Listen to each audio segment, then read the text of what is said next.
अस्सलाम वालेकुम, नमस्कार, सत श्री अकाल एंड गुड इवनिंग। मैं हूँ अर्जू काज़मी और आप देख रहे हैं पॉइंट ऑफ व्यू। हमें जी जॉइन किया है सुमित पी जी ने, बहुत शुक्रिया सुमित जी कि आज आपने थैंक ज्वाइन यू किया मैम, है। Thanks for the invitation. और सर आज बिल्कुल सर हम बात करना चाहेंगे कि पहले तो इंडियन प्राइम मिनिस्टर की तरफ से कहा गया कि जी जो है वो टेररिज्म के खिलाफ काम होना चाहिए, और उन्होंने नाम तो नहीं लिया लेकिन कहा जा रहा है कि पाकिस्तान की तरफ इशारा था कि यहाँ पर हम कुछ करा नहीं रहे इसको लेकर। साथ साथ उस कॉन्फ्रेंस के अंदर जो है वो पाकिस्तान की तरफ से मोहसिन भट्ट साहब, जो कि डायरेक्टर जनरल FIA हैं पाकिस्तान से, वो भी शरीक थे। और उनसे अब आपके यहाँ के मीडिया ने पूछा कि जी दाऊद इब्राहिम और साथ साथ हाफिज सईद का नाम लिया कि वो आप इंडिया के हवाले कब करेंगे, तो उसके ऊपर उन्होंने कोई जवाब नहीं दिया। तो आपके ख्याल से कोई किसी किस्म का कोई डायलॉग या कोई एक एग्रीमेंट टाइप की कोई चीज होनी चाहिए दोनों मुल्कों के दरमियान, जिससे कि हम एक दूसरे से डिमांड है, हमने तो खैर क्या डिमांड करनी है, लेकिन आप हमसे डिमांड कर सकें कि आप किसी को यहाँ पे जैसा वो है दाऊद इब्राहिम या हाफिज सईद या किसी की भी बात जो आप करते हैं, उसके लिए आप एक प्रॉपर चैनल के जरिए जो है गवर्नमेंट यहाँ पर रिक्वेस्ट डाले या फिर बात करे या कहे कि दे दें, उस तरह से बात हो, या आपके ख्याल से सिर्फ मीडिया हाइप क्रिएट करके ये मसला हल होगा? देखिए आरजू जी, शो पे बुलाने के लिए धन्यवाद। आपने बहुत सही कहा, और ये जो हुआ है ये कंसिस्टेंट पॉलिसी। अगर आप देखें 2014 से आज हम 22 में आ गए, पॉलिसी में इंडिया की तरफ से, जो आपके शो पे मैं कई बार कह चुका हूँ, there has been no change vis a vis terrorism. Talks and terrorism can not go hand in hand, वो बिल्कुल क्लियर। और आज भी मोदी जी ने वही कहा, नाम नहीं लिया पर वही है, चोर की दाढ़ी में तिनका, आपको नाम लेने की जरूरत नहीं पड़ती। इशारे एक ही तरफ जा रहे थे, सब कैमरा एक ही तरफ फोकस हो रहे थे। तो अब ये जो भट्ट साहब का जो आज इन्होंने स्टंट मारा है, इससे प्रूव होता है कि आप कुछ छुपा रहे, कुछ दबा रहे, कुछ चीज को आप मतलब ना कहीं किसी किसी को सात पर्दों के पीछे रख रहे हैं। अब उस वो आपको इतना अजीज क्यों है, उसके कारण आप अपनी देश की रेपुटेशन खराब कर रहे हैं, उसमें पूरे देश का नाम खराब हो रहा है। मतलब देखिए, इस्लामिक टेरर और पाकिस्तान सिनोनियम बन गए उन चीजों को लेके। भाई हर दुनिया का हर टेररिस्ट आपके यहाँ पाया जाता। मुशर्रफ साहब ने कहा था दुनिया में कोई भी टेररिस्ट हो, उसके कहीं ना कहीं तार पाकिस्तान से जुड़ते हैं। अभी ये लेस्टर में दंगा हुआ, ये जो उनका सरगना, ये भी पाकिस्तानी ओरिजिन का है। ये बर्मिंगम में दंगा हुआ, जो उसका सरगना है, वो भी पाकिस्तानी ओरिजिन का है। अब कहीं ना कहीं जो पाकिस्तान की सोसाइटी रेडिकलाइज हो गई, इसके आफ्टर इफेक्ट्स दिख रहे हैं। और वो मैं देख रहा था, भट्ट साहब ने तो कुछ, किसी ने कुछ कहा तो पहले तो एक इशारा ऐसे से कर लिया, और फिर कुछ इधर की तरफ निकल लिए। वो कहते हैं ना, पंजाबी में कहते हैं, मैंने तो नहीं वेखिया ही नहीं, मैं तो तुझे देखा ही नहीं भाई।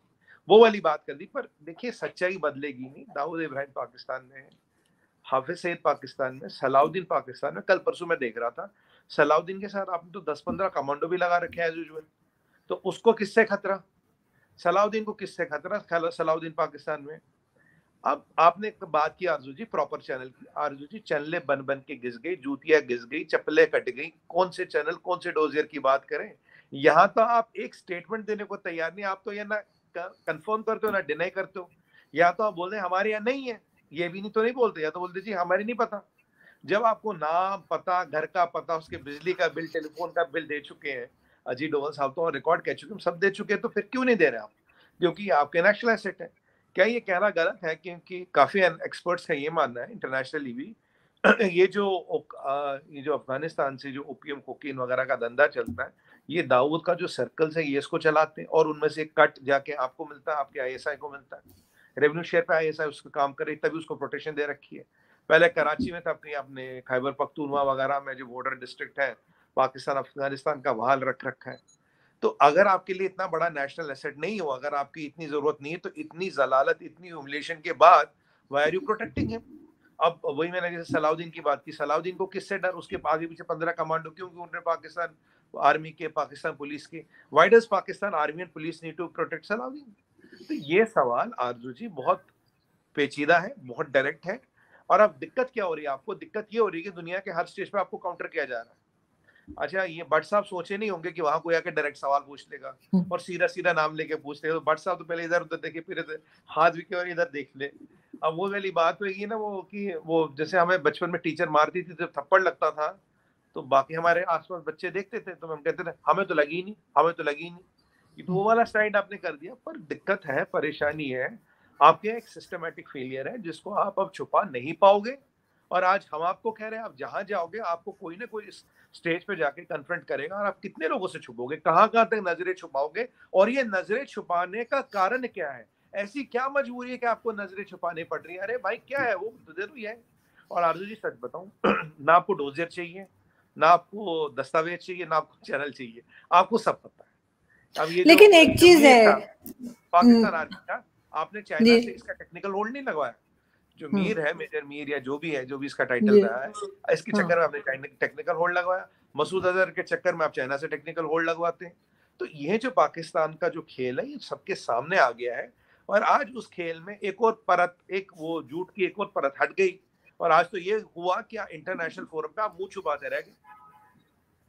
सर एक चीज और मैं आपसे पूछूंगी, और वो ये कि अगर कोई किसी कंट्री का सिटीजन हो, जैसे कि दाऊद इब्राहिम जो है वो इंडियन सिटीजन है, तो जी उसको तो पकड़ने के लिए और भी कई तरीके हैं, इंटरनेशनल लेवल पे जाया जा सकता है, प्रेशराइज किया जा सकता है पाकिस्तान को, और वो इंटरपोल वगैरह के जरिए भी जो पकड़ धकड़ होती है, तो आप लोग वो क्यों नहीं इस्तेमाल करते? मतलब मैं ये नहीं समझ पा रही कि इतने सालों से मैं ये सुनती आ रही हूँ कि वो कहाँ है कहाँ है कहाँ जी है तो मैं इसलिए बोल रही हूँ कि वो यहाँ है, यहाँ है। ये मैं नहीं कह रही, लेकिन मैं कह रही हूँ कि पता नहीं वो कहाँ है, मुझे खुद नहीं पता। लेकिन फिर भी सारा आप लोग तो उसको इंटरनेशनल तरीके से जो प्रोसेस होता है थ्रू प्रॉपर चैनल, उस तरह से भी पकड़ सकते हैं, तो फिर क्यों नहीं कर पा रहे? देखिए अर्जुन जी बात क्या है, देखिए अगर आप इंटरपोल वगैरह की बात करें तो एक रेड कॉर्नर नोटिस वगैरह जारी किया जाता है। जब वो कहीं एयरपोर्ट्स ट्रांजिट कर रहे हो कहीं हो, तो इंटरपोल उनको वहां पकड़ सकती है, वहां अरेस्ट कर सकती है। पर पहले आप वो कराची में थे, कराची में आपने उठा के उसको खैबर पख्तूनवा में डाला, खैबर पख्तूनवा में तो आपकी नहीं चलती, आपकी आर्मी जाने से वहां डरती है। तो और वहीं से ये सारा ओपीएम का बिजनेस राउट होता, अफगानिस्तान पाकिस्तान, ये रूट तो यही है। अगर वहां ये नहीं, वहां ये काम हो रहा है, तो वहां पकड़ने आने का तो सिस्टम ही नहीं है, फिर तो कुछ और ही सोचना पड़ेगा। पकड़ने पकड़ाने का सिस्टम नहीं, कुछ और ही सोचना पड़ेगा। आप बताइए, दुनिया का सबसे खतरनाक टेररिस्ट ओसामा बिन लादेन आपके कंटोनमेंट में रहता, सुनिएगा, 2-4 बीवियां रहती हैं, 2-4 बच्चे पैदा होते हैं, खूब बढ़िया हिसाब किताब चल रहा है, खातिर तवाजु चल रही, राशन भी आ रहा है, दवाई भी आ रही, दारू भी आ रही, बच्चों की डायपर भी आ रहे हैं, सब कुछ चल रहा है।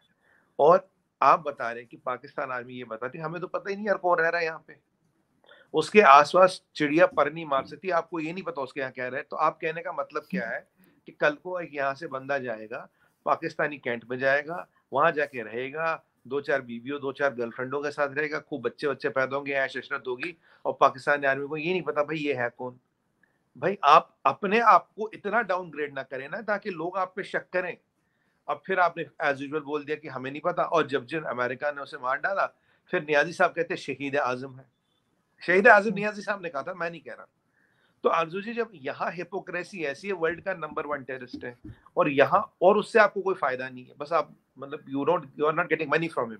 यहाँ तो इस बंदे को आपके साथ रेवेन्यू शेयर का एग्रीमेंट है, आपका रेवेन्यू शेयर के एग्रीमेंट के होते हुए आप उसको कैसे पकड़वा सकते हो, उसको कैसे कुछ बोल सकते हो? तो सवाल यहाँ ये है, अब हाफिज सईद आपका नेशनल एसेट है, अब ये सलाउद्दीन है, सलाउद्दीन आपका नेशनल एसेट है।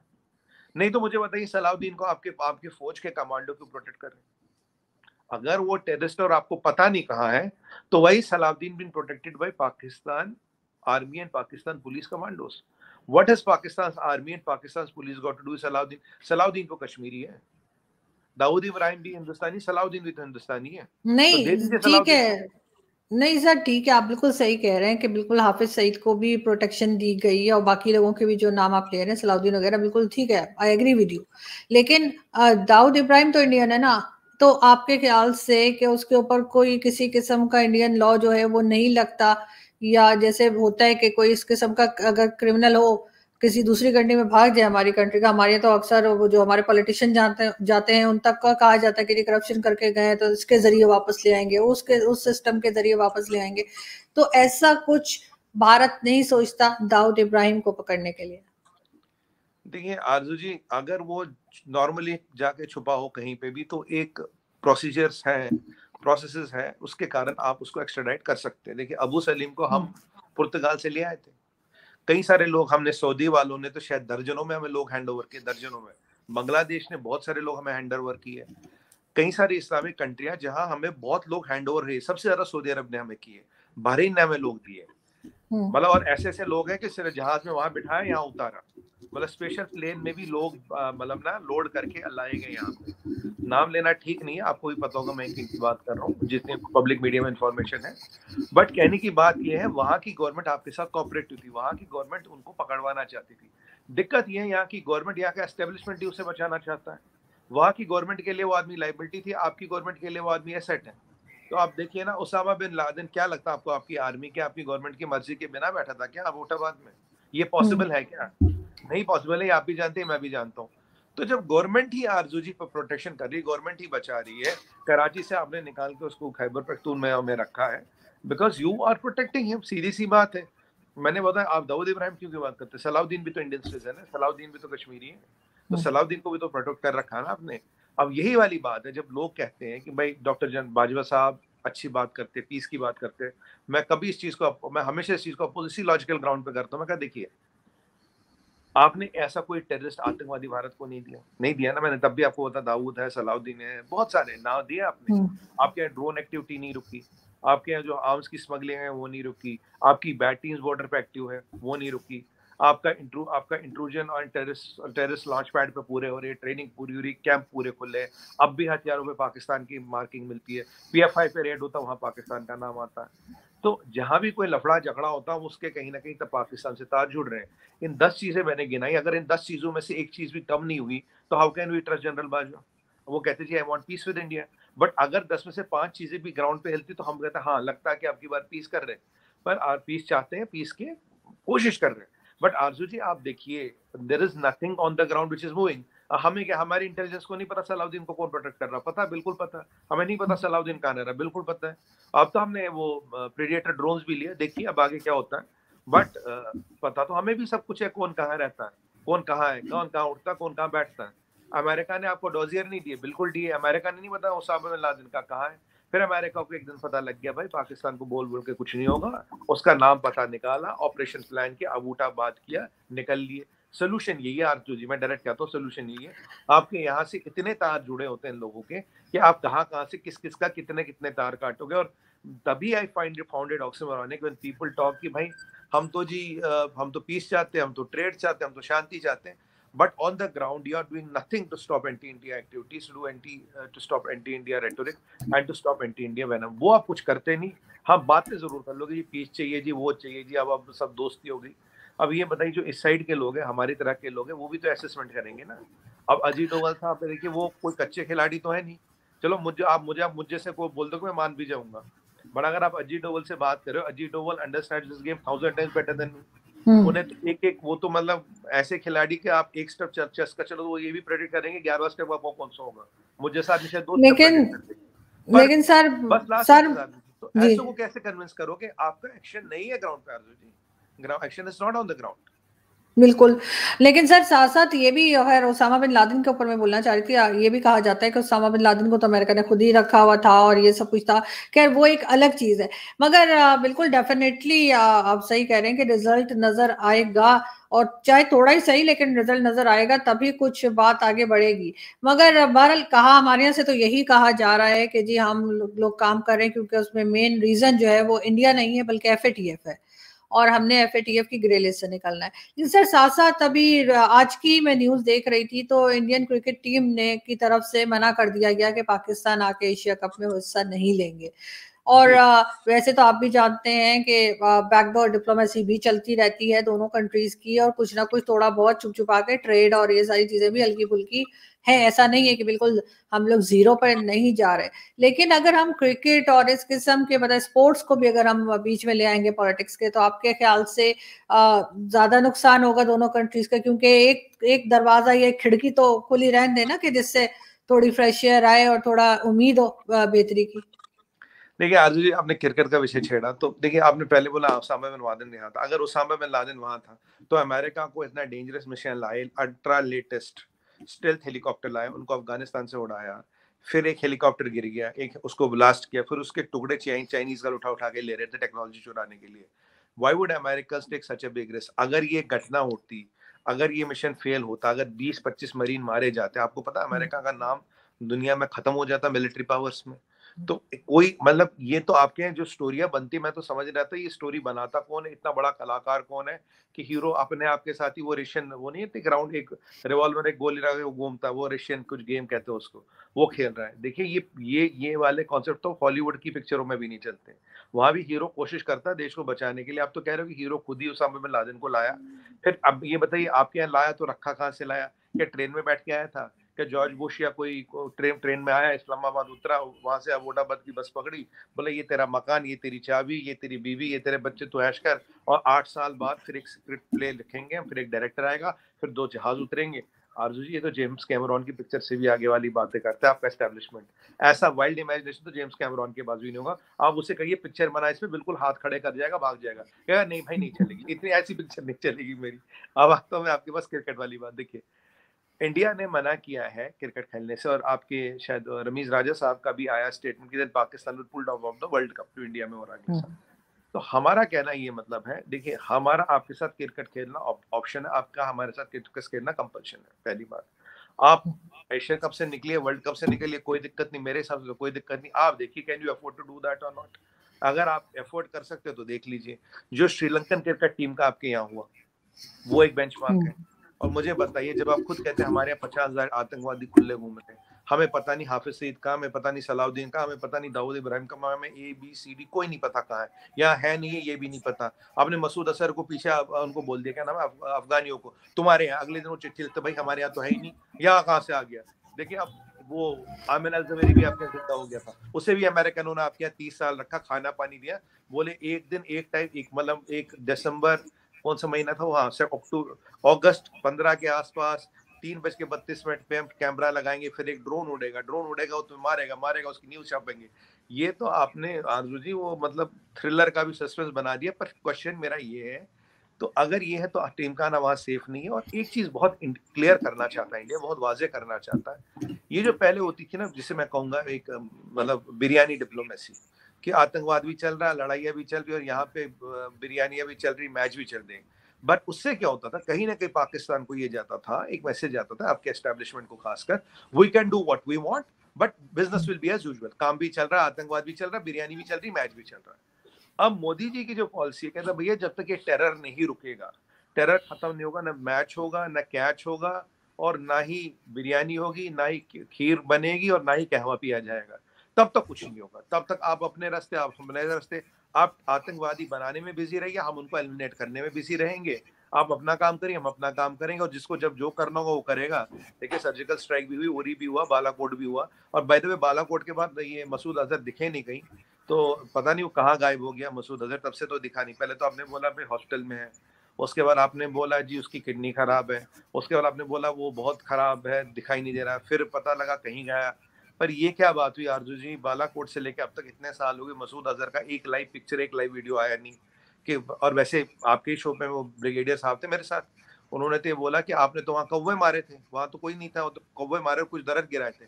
मैंने ब्रिगेडियर साहब को बोला, मैंने कहा ब्रिगेडियर साहब कुछ खास नस्ल के कौवे होंगे, मतलब हमें देखिए शौक शिकार, इतना शौक चढ़ा कौवों का कि हम मिराज उड़ा देते हैं, 12-12 मिराज होते हैं, हजारों किलोमीटर दूर कौवे मारने आते हैं। पर ब्रिगेडियर साहब ये कौवे कुछ खास नस्ल के होंगे, जरूर बहुत खास नस्ल के कौवे होंगे, मतलब इतना। देखिए मतलब रईसों के शौक क्या उड़ गए कि मिराज उड़ा के आपकी टेरिटरी के अंदर जाके इतना खर्चा पानी करके इतना रिस्क लेके कौवे मारने चले जाते हैं।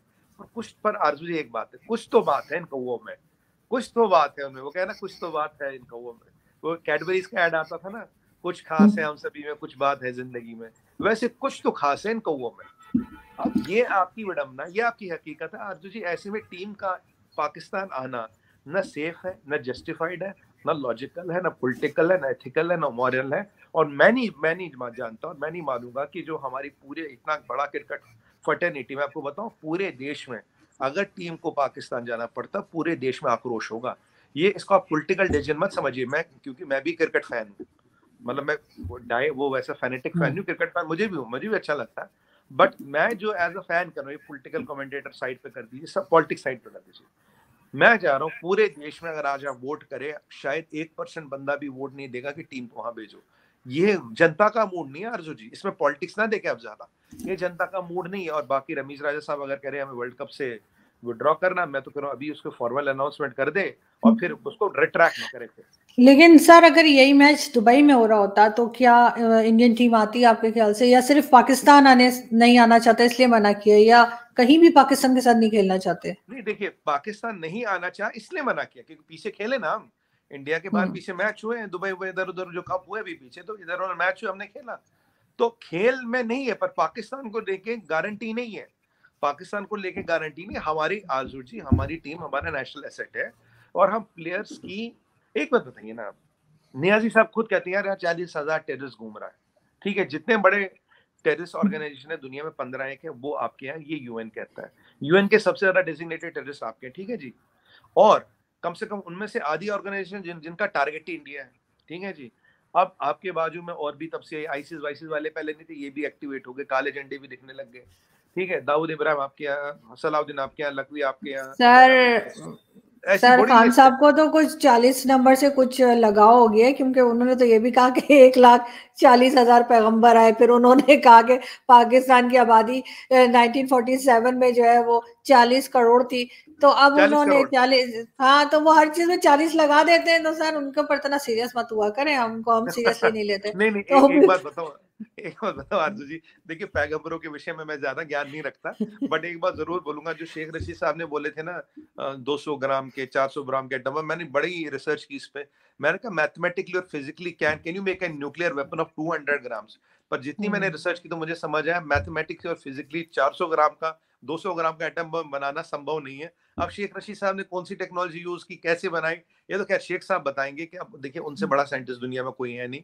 अब नियाजी साहब, अब मैं देखिए, चलिए आप लॉजिक पे आए, आप देखिए ये हाफिज सईद, दाऊद, सलाउद्दीन, ये जितने हैं और यूएन डेजिग्नेटेड टेररिस्ट सारे आपके हैं, क्या आपको लगता है, और जो श्रीलंकन टीम के साथ घटना हुई, क्या आपको लगता है कि उसके बाद कोई टीम यहाँ आएगी? आपने एक कश्मीर क्रिकेट लीग भी शुरू की थी, नहीं आया ना कोई, मैंने तो आपको बोला था आरजू जी कोई नहीं आएगा, चिंता ना करे, एक दो रिटायर्ड प्लेयरों ने हाँ कर दी थी, बाद में वो भी भाग गए, कोई नहीं आया ना क्रिकेट लीग खेलने। आपके यहाँ कौन सी क्रिकेट टीम आई है मुझे बताइए, पिछले 10 साल में कोई क्रिकेट टीम आई है आपके यहाँ खेलने? कोई नहीं आई खेलने। आपके यहाँ तो बांग्लादेशी आने को तैयार नहीं, आप बांग्लादेशियों नहीं को नहीं बोला वो सर, नहीं एक दो आएंगे। आए थे, वो मेरे ख्याल है न्यूजीलैंड वगैरह के थे, वो कुछ आधे रास्ते में चले गए थे, वो आप एक अलग कहानी है। देखिए आरजू जी, मैं आधे रास्ते वाली बात उठाना नहीं चाहता, आपने छेड़ी, वो तो बेचारे आधे रास्ते में पतली गली से कट लिए, वो कहते हैं ना हिंदी में, पतली गली से कट लिए वो तो आप ये आप इंडिया पाकिस्तान के परिप्रेक्ष्य में मत देखिए, ये परसेप्शन बना है, ये इमेज बनी है कंट्री की। और जो श्रीलंकन टीम के साथ हुआ, मैंने तब भी, खैर तब तो इतना टीवी पे नहीं था, तो मैंने तब भी अपने सोशल मीडिया वगैरह पे लिखा था, मैंने कहा देखिए ये ऐसा चेंज है जो आपके हमेशा उस पर लगी रहेगी। आज मैं आपके एक और चैनल पे था, तो वहां कुछ बात हुई, तो कुछ बांग्लादेश सरेंडर की, कह रहा आपने ये कर दिया, आपने मुक्ति वाहिनी को सपोर्ट किया, ये क्या। मैं कहा भाई साहब एक बात बताइए, आपके जनरल नियाजी ने, जो हमारे नियाजी साहब के चचा जान थे, ये वैसे नियाजी पीछे लगाते नहीं थे, तो हमने नियाजी बोल बोल के इनको लगवाना पड़ा। मैं कहा वैसे इमरान खान ही लिखते थे। मैंने कहा नियाजी साहब के चचा जान ने जो 93,000 फौज लेके सरेंडर किया था, which was the most humiliating surrender in the human history, you should go and ask him questions. अगर वो सरेंडर नहीं करते, बांग्लादेश नहीं करता। और और और यहाँ टेक्निकल पॉइंट क्या, आपने सरेंडर किसको किया? आपने सरेंडर किया हिंदुस्तानी फौज के सामने, आपने मुक्ति वाहिनी के सामने सरेंडर नहीं किया, अकॉर्ड मुक्ति वाहिनी से साइन नहीं हुआ, आपने हिंदुस्तानी फौज के सामने सरेंडर किया ना, which is a proper army in uniform. अब पाकिस्तानी और army in uniform surrender to Indian army in uniform and you sign the document, जो सबको पता है। तो आपको अगर सवाल करना, मुझसे सवाल मत करो मेरे भाई, सवाल आप जनरल नियाजी से करो। यार 9,000 फौज के साथ आप 93,000 फौज होते हुए आपने सरेंडर क्यों किया? आप सरेंडर नहीं करते तो बांग्लादेश नहीं बनता, बिकॉज आपने सरेंडर किया बांग्लादेश बना, और ये चीज अब हमेशा आपके साथ रहेगी। और अगर उसकी थोड़ी हिस्ट्री में जाए, जब शेख मुजीबुर रहमान इलेक्शन जीते, आपने वो इलेक्शन ही कैंसिल कर दिया। ठीक उसी तरह से आरजू जी, जब वो श्रीलंका की टीम की घटना हुई, फिर आपके यहाँ कोई टीम आने को तैयार नहीं, फिर हमने क्रिकेट लीग बनाई, ये आने को तैयार नहीं। अब आपके आफरीदी साहब तो ये कहते हैं कि मेरा दादा जो था वो कबाली रेड का वो था सरगना, और हम तो आफरीदी ट्राइब के, हम मेरे दादा को तो गाजी कश्मीर कुछ या निशान कश्मीर कुछ बहुत बड़ा अवार्ड मिला था, बिकॉज कि हमारे कबीले के लोगों ने कबाली रेड की थी। ये आपके क्रिकेट आइकन है, मतलब जो खुद कहते हैं हमने we led and cross country, वो रेड, एंड कबालियों ने कितने कश्मीरी मारे, क्या मारे, वो सब ओपन हिस्ट्री है, कितने रेप किए, क्या किए, सबको पता है। और अगर आपका एक फॉर्मर क्रिकेट प्लेयर और एक बड़ा क्रिकेट की शख्सियत ये कहता हाँ जी मैंने ये कराया, हाँ जी हमने ये किया, हाँ जी, मेरे दादा वहाँ गए थे। तो आरजू जी ऐसी परिस्थिति में कौन आएगा? हमारा कोई क्रिकेटर ऐसा बयान देता? बताइए, एक क्रिकेटर ने बयान दिया हमारे क्रिकेटर तो बिल्कुल बोलते नहीं। नहीं, हमारे तो क्रिकेटर उठ उठ के पॉलिटिशियन बन जाते हैं ना। मेन प्रॉब्लम ये है, क्योंकि बच्चे चल नहीं पाते ना। जब से इमरान खान प्राइम मिनिस्टर बने, सबको लगता है कि हम भी बन सकते हैं। शायद ये वजह है, वरना बिल्कुल मैं खुद शाहिद आफरीदी की बात को सपोर्ट नहीं करती कि जिस किस्म के स्टेटमेंट वो देते हैं, खास तौर से वो जब कश्मीर, पाकिस्तान की साइड पे जो कश्मीर है वहां जाके जो अजीब अजीब स्टेटमेंट्स देते हैं, मैं बिल्कुल भी उनको सपोर्ट नहीं करती। लेकिन फिर भी कहीं ना कहीं पे जाके थोड़ी बहुत जो सिचुएशन है उसको मैं यही चाहूंगी कि बेहतर हो सके। बहुत शुक्रिया सुमित जी कि आज आपने ज्वाइन किया, और आई होप कि हम दिवाली से पहले दोबारा आपसे मिलेंगे, और होपफुली आपके खूब तैयारियां चल रही होंगी। मेरी तरफ से आपको, आपकी फैमिली को पहले से ही एडवांस में दिवाली की मुबारकबाद। Arzoo ji thank you. Thank you very much. और मैं तो ये जाते जाते बोलूंगा, आपके पीछे लाइटें दिख रही हैं मुझे, और मुझे लगता है अभी कम लगाइए, कल आप और लगाएंगे। मुझे पता है आपकी लाइटें खूब चमकती दिवाली पे, और शॉपिंग वॉपिंग तो हो ही गई थी। बच्चों बच्चों को भी आपने शॉपिंग कराई, बहुत अच्छा लगा वो देख के। मैंने ट्विटर पे भी लिखा था, thank you. Good to see and all. बहुत तो मतलब शुक्रिया। बहुत अच्छा लगता है आपका ये जो ह्यूमैनिटेरियन एस्पेक्ट है, जो बेचारे डिप्राइव्ड बच्चे हैं, इससे अच्छा कर्मा मेरे हिसाब से कुछ नहीं होता। और यही दिवाली होती है। और लास्ट में ये बोलूंगा आरजू जी, अभी भी आप दुआ कीजिए कि इंडिया के बाहर भी खेल रहे हैं। अगर स्थितियां ऐसी रही तो एक दिन ये होगा कि इंडिया के बाहर भी खेलना बंद हो जाए। I don't see that day too far apart. Thank you. नहीं, बिल्कुल डेफिनेटली हालात सही हो, मेरी भी यही दुआ है। Thank you so much sir.